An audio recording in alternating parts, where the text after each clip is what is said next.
over here at the gear page, says, I love the Fender unit, but it killed my tone when playing clean jazz. And see, I've actually heard that before, that it's a tone sucker because you go into it first. I've had the Van Amps, decent, but blah. Van Amps I did not look into. I might have mentioned it later. Spaceman, not too good. Anna Sounds, the worst. I have to say that it was the worst one for me as well, just because it had that super fizzy, kind of fuzzy top end. The Fender Killer though, but also thinned my tone. Okay, the Fender Killer. I'm not sure what he's trying to say here. The Fender Kill. I think he's saying the Fender killed those, but that unit thinned his tone and didn't play with pedals well. So it actually had the best sound, but he's saying that he had other issues with it. Didn't combine with his amp too great.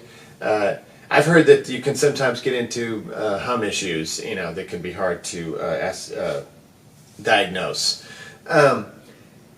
I've heard the Victoria unit doesn't thin the tone and has a great harmonic trim vibe built in. If that's your thing, that's the one I want. Ebo seems nice too, and it's not a tone killer either. That's my second choice. Next, I'd say the Surfy Bear is worth a look.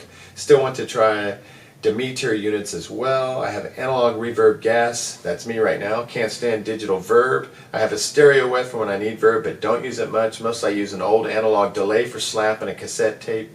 Echo unit, stack them for a huge variety of sounds. Wow, that's very interesting. Sounds cool. Then he says, what did you not like about the White Whale? Somebody mentions being a Tallbird owner. So there's tons of these pedals, right? I wouldn't limit myself to just one or two because there's lots of them to look into. Now, he mentioned the Surfy Industries Surfy Bear, and that's probably the most well-known, reverb tank pedal out there, because what I think it is a recreation of the Fender circuit, and if you look at the unit, you can tell that it's basically a tank with some sort of kind of fancy Tolex thing going on. But basically what this thing is a reverb tank with a very simple circuit. Now, I was really interested in these, but they're a little pricey. Like, it starts at $350 and up. And the big one, this is the compact, the Fiesta Red, that looks really cool. That one's $350, but the large one, is upwards of like $500 plus. So these are expensive. And what bummed me out about Surfy Bear, and I don't want to knock on the company because they sound great. This is the other one that I thought really sounded good from the videos. Just the tone of it was really good. But one of the videos I just stumbled into after doing some searches on YouTube was as a tech repairing one for a customer, and he was pointing out that all the inputs and outputs are plastic, and all but I think one out of 4 or 5 connections, maybe 6 connections, were cracked, and you could see the black connections. They were black plastic as opposed to metal, and they were all cracked. Because the more you come in and out with connections, the more you stress it, hot, cold, whatever, cracked. So that kind of bummed me out, to be spending that much money, and you're basically buying a reverb tank, a really simple circuit, and in their case, plastic inputs and outputs. So that kind of just turned me off of that. But those sound really good. Then the DIY side of it, I found on Reverb here. This guy, he's at Dry Heat Gear Garage in Vancouver. He's got really good feedback. The price is $327.65, and what you get is this thing, the Wild Beast Spring Reverb, and I think that's his, his unit. It's a custom one-off 2-channel Surfy Bear pedal, a 6G15 circuit, and that is this Fender circuit. I think that's what Surfy Bear is using, and you can see how it can go. The tank actually sits under your pedal, so that it would be isolated and suspended, wouldn't be getting banged around. But I bet you if you hit on that thing hard enough, you'd get some of that sound. But that's a good way to isolate the pedal tank and protect the springs. But this is what sort of kind of what I was picturing doing, was building some kind of kit pedal that would power the tank. I just couldn't find one that was exactly what I was looking for, that made sense, that was at the right price and all that. And I did find a really cool pedal that's sort of similar. So there's always that option, like the DIY / something like that. And then I wanted to show you really quickly what these tanks are like. There are two main companies that I keep seeing. One is called Mod, and Mod has this thing called the Wave that they also have. That's a rack mount unit. It's tube driven. I'm not sure about the circuit. It's probably a very similar circuit, but it's tube driven, and then it goes into a rack mount. It's really cool, and it isolates the tank that way.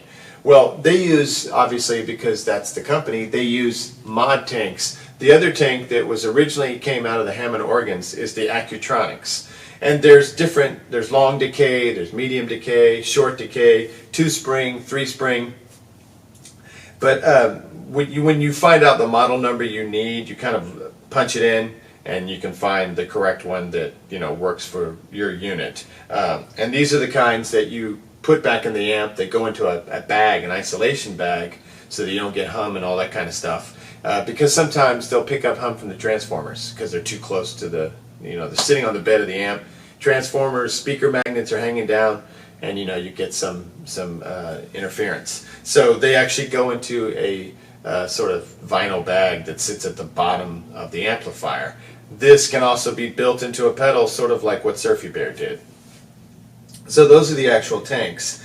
Let's see, what else do I have? This is the original history of spring reverb coming out of these Hammond amps. So you can, these Hammond organs. And so there you can see the amplifier and the circuit, 12AX7s. Well, no, those don't look like 12AX7s. I don't know what those tubes are. They don't. Usually in Hammond organs, they have funky like radio tubes. Those aren't 12AX7s, no way. But anyway, that's the original Hammond amp, and then that would be connected to the transducers on the reverb tank, which would go down at the bottom of the organ.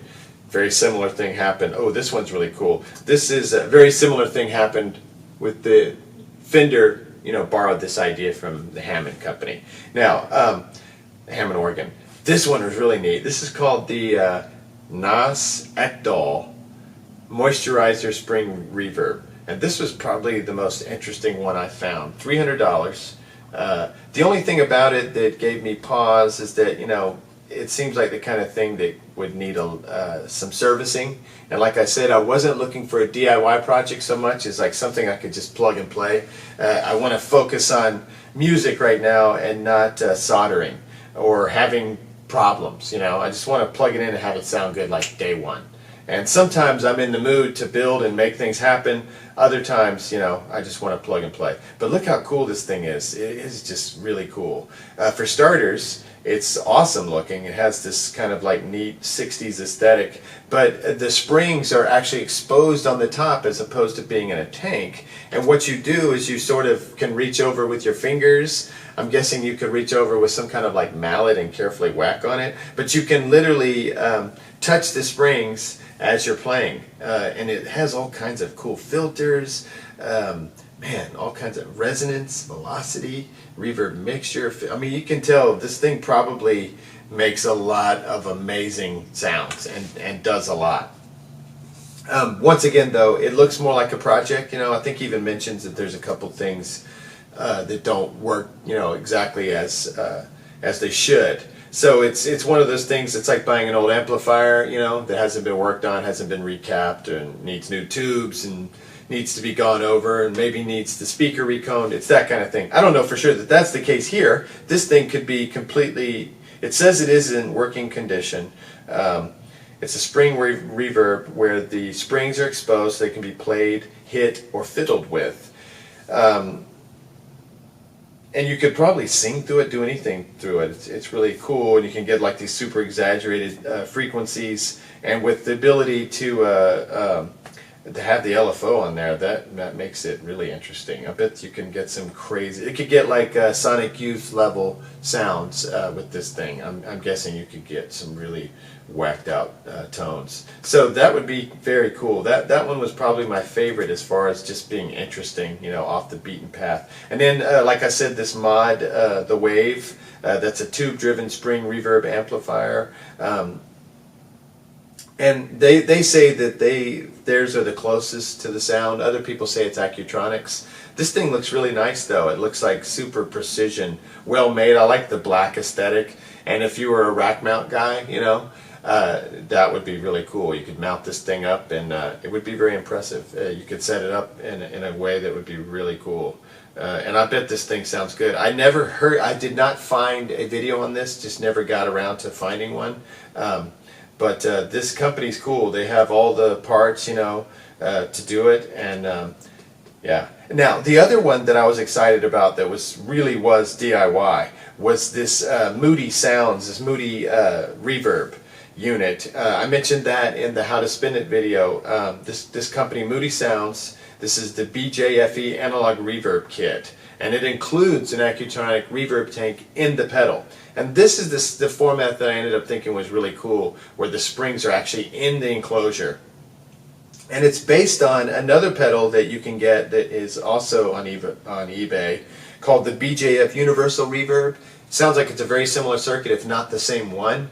And it has a built-in analog tank. It fits in the included big 1590 DD enclosure, and the pedal has the same 3 knobs as the Universal Reverb, which is mixed, dwell 1, dwell 2. Kit includes the tank, true bypass, nice shimmering reverb.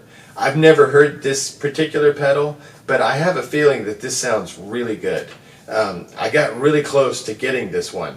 And the same reason that I've backed away from anything DIY now, I just started looking at it, and this one got a 3 out of 5 for difficulty. He measures the difficulty on a 5 scale, and this was considered a 3 out of 5, which that sounded doable for me when I'm not super in the mood to get into electronics.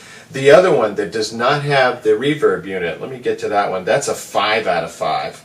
And so basically the reason I didn't go with these is I'm not in the mood for an electronics project right now. I don't want to burn my fingers with soldering.